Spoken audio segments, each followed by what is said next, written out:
Hello കൂട്ടുകാരെ, ഒരു കൊച്ചു പച്ചക്കറിത്തോട്ടം കണ്ടാലോ? കുഞ്ഞു പച്ചക്കറിത്തോട്ടാട്ടോ. സ്ഥലമില്ല, പിന്നെ സമയമില്ല. രാവിലെ 5 മണിക്ക് എണീച്ചാൽ നമ്മൾ സ്ത്രീകൾ രാത്രി 10 മണി വരെ ജോലിയല്ലേ. നമ്മൾ കുട്ടികൾ 6 മണിക്ക് പോണോല്, 9 മണിക്ക് പോണോല്, ട്യൂഷന് പോണോല്,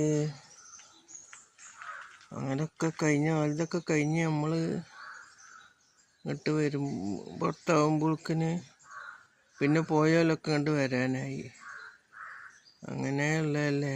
ആണുങ്ങൾക്ക് തന്നെ നമ്മൾ മേസമ്മക്കണ്ട് വെച്ചു കൊടുത്താൽ അതൊന്നും ഓല് പോയി 3 മണിയാകുമ്പോൾ കൂലിയും വാങ്ങി ഓല് പോരും. നമുക്ക് ശമ്പളവും ഇല്ല, ഒന്നുമില്ല എന്നല്ലേ നമ്മൾ പറയാ. അങ്ങനൊന്നല്ല കേട്ടോ.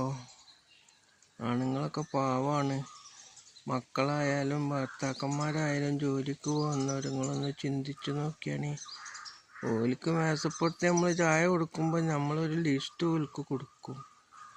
ഓല് 3 മണിക്ക് കൂലിയും വാങ്ങി നമ്മൾ കൊടുത്ത ലിസ്റ്റ് ചിലപ്പോൾ ആ കൂലി തികഞ്ഞില്ലെന്നിരുന്നാലും കടം വാങ്ങിയിട്ടെങ്കിലും വീട്ടിലേക്ക് കൊണ്ടുവരും. നമ്മളടുത്തൊരു 10 ഉറുപ്പ്യ കിട്ടിയാൽ ആ 10 ഉറുപ്പ്യ നമ്മൾ 10 എടുത്ത് വെക്കും.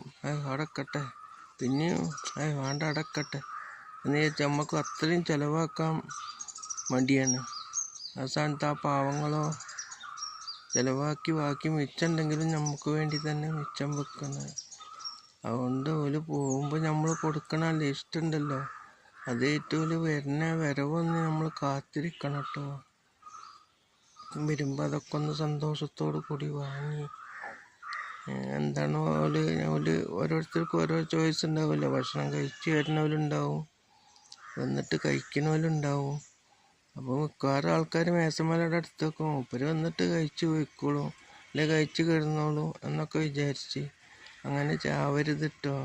അവർ വന്നിട്ട് അവരുടെ ഇഷ്ടത്തിനനുസരിച്ച് അവർക്ക് വിളമ്പി ഒക്കെ കൊടുത്ത് സ്നേഹത്തോടു കൂടി വരുമ്പോൾ അവരും മക്കളോടെ, അമ്മോടെ, അപ്പോടെ, അച്ഛനോടെ, അമ്മോടെ അങ്ങനെയൊക്കെ ചോദിക്കാൻ അവരും പ്രാപ്തരാകണം.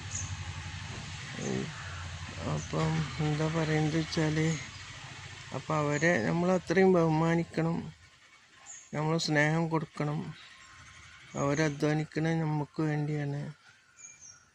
ഞാൻ പറഞ്ഞില്ല, നമുക്ക് 10 ഉറുപ്പ്യ ചിലവാക്കാൻ ഭയങ്കര മടിയായിരിക്കും. പക്ഷെ ആ പാവങ്ങൾ അതല്ല.